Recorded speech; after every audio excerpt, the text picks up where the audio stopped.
1603 ईस्वी में John Dalton के द्वारा। इसके बाद ये जो आप आवर्त नियम देखते हैं, आवर्त सारणी, इसको प्रतिपादित किया डिमिट्री मेंडलीफ ने। इसके बाद भारी जल से संबंधित सिद्धांत का प्रतिपादन यूरी के द्वारा किया गया। प्रकाश का विद्युतीय प्रभाव ये अल्बर्ट आइंस्टाइन के द्वारा इसका थ्योरी दिया गया था, सिद्धांत दिया गया था। इसके बाद रेडियो एक्टिविटी का सिद्धांत जो 1996 में प्रतिपादित हुआ हेनरी बैकुरल के द्वारा। यहाँ पे मैंने आपको बोला था कि एक नई चीज के बारे में मैं आपको बताऊं, स्टीम सेल के बारे में बताऊंगा। और आपको स्टीम सेल से जुड़ा एक चीज होता है, मदर शेल होता है, जो प्रिजर्व के बारे में बताऊंगा, प्रिजर्व किया जाता है। तो जैसा कि आपको जानकारी होगा, जब बच्चे का जन्म होता है तो उसका सारा खान पान किससे होता है? ये नाभि से होता है। माँ जो कुछ भी खाती है वो पेट में क्या होता है? नाभि से कनेक्टेड होता है।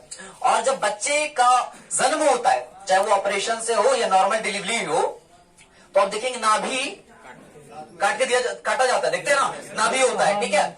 तो वो नाभि बहुत ही महत्वपूर्ण होता है, उसको प्रिजर्व करके रख लिया जाए। एक्चुअली उसका कॉस्ट बहुत होता है और उसको बहुत कम टेम्परेचर में जो है उसको प्रिजर्व करके रखा जाता है। और उस नाभि में एक विशेषता ये होता है कि जैसे आपको पता होगा कि जब बच्चे का जन्म होता है, पेट में होता है, तो मूल रूप से इंटरकोर्स के बाद जब गर्भावस्था होता है और जब बच्चा गर्भाशय में आता है तो उसका शरीर का कोई अंग नहीं होता है, नहीं ना होता है। और सारे अंगों का जो निर्माण होता है, उसको जो भोजन वगैरह मिलता है, सब कुछ नाभि से, अंदर एक ब्लैडर टाइप का बन जाता है, ठीक है। और उसके अंदर विभिन्न प्रकार के अंगों का निर्माण उसी नाभि से होता है। यानी कि नाभि में बहुत बड़ा पावर है, समझ गए। तो अगर इस नाभि को प्रिजर्व करके रखा जाए और कालांतर में अगर मान लीजिए उसको किसी तरह का प्रॉब्लम हो जाए, कोई भी चीज का प्रॉब्लम हो जाए, उसका कोई पोर्शन इन्फेक्टेड हो जाए, कोई प्रॉब्लम हो जाए, तो उससे पुनः नया अंग का निर्माण भी संभव है, क्योंकि सारे अंगों का निर्माण उसी से हुआ है।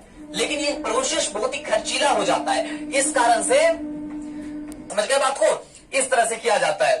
तो इसके बाद इस थ्योरी का जानकारी वैज्ञानिकों के पास था। इसके बाद एक नया थ्योरी आता है, स्टीम सेल का थ्योरी आता है। ये स्टीम सेल क्या होता है? स्विट्जरलैंड में एक सेब पाया जाता है, खास किस्म का सेब पाया जाता है, ग्रीन एप्पल्स होता है और ब्लू कलर का ग्रेप्स पाया जाता है, ठीक है। तो दोनों के कॉम्बिनेशन से एक द्रव्य टाइप का चीज बनाया जाता है, जिसको हम लोग कहते हैं स्टीम सेल। बेसिकली बताते हैं क्यों उसी से बनाया जाता है। क्योंकि देखा गया ये जो एप्पल है, जब पेड़ से गिरा, सड़ गया, कुछ भाग बहुत दिन तक रहा, पड़ा रहा, सड़ गया। लेकिन जब उसका अध्ययन किया गया तो देखा गया कि वो जो सड़ा हुआ भाग है खुद ब खुद ठीक हो रहा था। समझ रहे हैं कैसे? जैसे छिपकली लोग का नहीं कट जाता पूंछ, फिर आ जाता है, हाँ। तो देखा गया कि भाई ये अपने आप कैसे बन सकता है। तो पता चला कि इसके अंदर भी मदर सेल टाइप का एक चीज पाया जाता है, एक कंपोनेंट पाया जाता है, जो कि उसके खराब हुए भाग का जो सेल मर गया है उसको जीवित कर रहा है, जो पोर्शन खराब हो चुका है उसको पूर्ण रूप से वो फिर रिपेयर कर रहा है, ठीक है। और वो जो ग्रेप्स के बारे में बताया वो भी ऐसा ही काम करता है, ठीक है। तो इस दोनों के कॉम्बिनेशन से बनाया गया एक स्टीम सेल बनाया गया, समझ गए, जिसका की प्रयोग करके आप बहुत सारा इलाज कर सकते हैं। इसका सेवन करने से आपका वर्किंग स्टेमिना बढ़ सकता है, बहुत कुछ बढ़ सकता है। पोलोनियम, रेडियम तथा पोलोनियम रेडियो एक्टिव तत्वों की खोज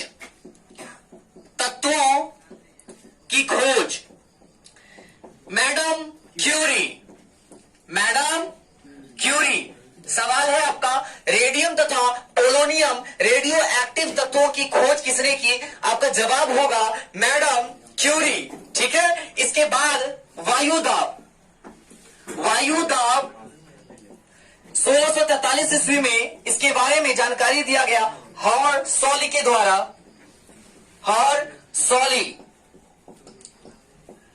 वायुदाब से संबंधित विभिन्न प्रकार के जो सिद्धांत थे, इसका प्रतिपादन 1643 ईस्वी में हॉर सॉली के द्वारा किया गया। Thank you for watching.